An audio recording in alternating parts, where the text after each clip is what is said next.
Yawwa shine dama wani. Shine To masha Allah. Sako ne da kojan mai gari. Dama an ce kun yi musayar kuɗi kai da wannan abokin naka. Shine mai gari ya ce zo maza mu zo gidanka a same ka za mu je fada ana son ganin ka.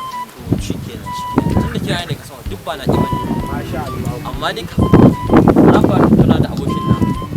Ni so sai mu tafi da mai gari. To ke shikenan to kai da ka ji yadda aka yi. Zo ka ji. Ni dai na farko ban da wasu kaya masu tashi. Ban da wata babbar riga haka.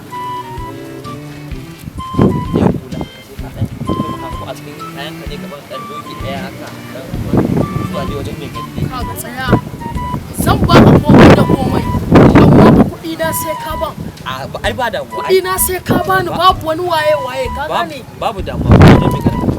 To shikenan babu. Masha Allah. Yau wato kaji abin da mun yanke abin da zamu yanke. Yanzu mun safanta kawai yanzu da mai gari za mu Masha Allah. wajen mai gari.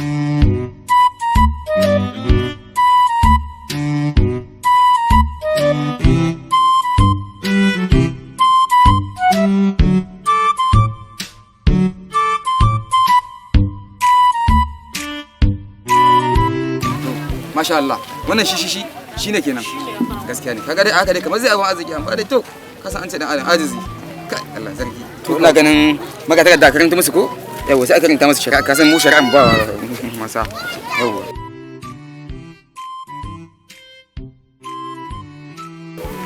wani ka ce ne kai Allah ta sai to a shashin doka ta 900 ya karya ta lalle kai ba maka da mutunci wallahi haka nan saka cin mutuncin mutane a fada to madalla ya balla doka a sashin na 900 da mai za a mai hukunci a daidai abinda yake ya kamata Allah ya mutunta ka ba an gama ko to ina ganin kai ma bismillah Allah ko ya mutunta ka Wanda ake tsara. Allah taimaki mai gari yanzu muna so mu ji ta bakin wanda ake tsara. Allah ta mai gari.